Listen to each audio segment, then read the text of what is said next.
ఏలూరు జిల్లా కుక్కనూరు వేలేరుపాడు మండలాల్లో సంక్రాంతి కంటే ముందే సంబరాలు మొదలయ్యాయి. ఎన్నో ఏళ్లుగా నిర్వాసితులు ఎదురుచూస్తున్న పరిహారం వాళ్ల చేతికందాయి.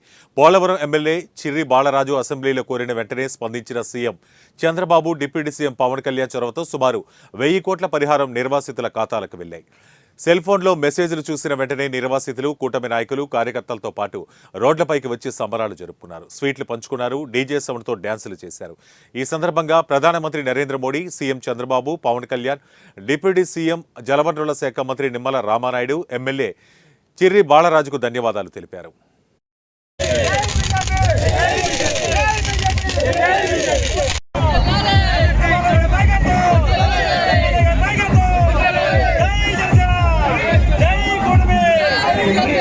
వరలక్ష్మి కుక్కనూరు ఏ బ్లాక్లో ఉన్నాం. మేమందరం నిర్వాసితులు. మేము బాబు గారి కోసం ఎన్నో ఆశలు పడి చూసుకుంటా ఉన్నాము. మాకు మోలీ గారు కానీ, బాబు గారు కానీ, పవన్ కళ్యాణ్ గారు కానీ, మన భువనేశ్వర్ గారు కానీ, వాళ్ళు అందరూ కూడా మాకు సహకరించి మంచిగా మాకు చేశారు. 4000 ఇస్తా అన్నారు. 4000 కూడా మాకు పెన్షన్ ఇచ్చారు. వితంతువులు పెన్షన్ ఇచ్చారు, ముసలోళ్ళ పెన్షన్ ఇచ్చారు, భర్తలు లేని వాళ్ళకి పెన్షన్ ఇచ్చారు. అన్నీ ఒకరోజు ముందే ఇస్తున్నారు. అందరూ వాలంటీర్లు వచ్చి ఇవ్వాలి అన్నారు, లేకపోతే ఇవ్వలేరు అన్నారు. పేరు మునిశెట్టి యుగంధర్, ఏలూరు జిల్లా పోలవరం నియోజకవర్గం కుక్కనూరు మండల జనసేన మండల అధ్యక్షుడండి.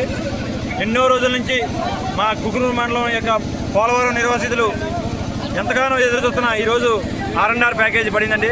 41.5 కాంట్రోల్ లెవెల్ వారికి ఈరోజు R&R ప్యాకేజీ పడింది.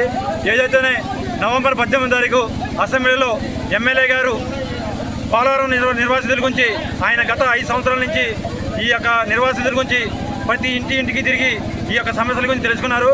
ఆ విషయాల మీద గారు, చంద్రబాబు గారు, అందరికీ నమస్కారం. మీడియా మిత్రులకి, కుక్కనూరు మండల ప్రజలందరికీ పేరు పేరున నమస్కారాలు తెలియజేస్తాం. అదేవిధంగా ఈ మధ్యన రోడ్డు మన అధికారం వచ్చాక రోడ్డు దాని మీద ఏ విధంగా అయితే తిరిగామో R&B రోడ్డు కూడా అదేవిధంగా మనకి వేయడం జరిగింది. అదేవిధంగా రోడ్డు తెల్లారి కాడి నుంచి నేను ఎమ్మెల్యే గారిని, ట్రైకల్ చైర్మన్ పురగం సింగ్ గారిని కూడా ఎమ్మడి పెట్టుకొని ఎంపీ గారి దగ్గరికి వెళ్ళి చంద్రబాబు గారిని కూడా కలిసి మన నిమ్మల రామారావు గారితో, కలెక్టర్ గారితో కూడా దృష్టిలో పెట్టి ఈ మన R&R ప్యాకేజ్ అనేది మన కొట్టడం జరిగింది. ఈ రోజున అందరూ కూడా సంతోషం వ్యక్తం చేస్తారు. ఆ రోజు మన టీడీపీ ప్రభుత్వంలో ప్రజలందరికీ, రైతులకి అందరికి కూడా న్యాయం జరిగింది. ఎవరికి కూడా అన్యాయం జరగల భూముల విషయంలో. అదే మళ్ళీ ఇవాళ బాబు గారు కూటమి తరఫున మళ్ళీ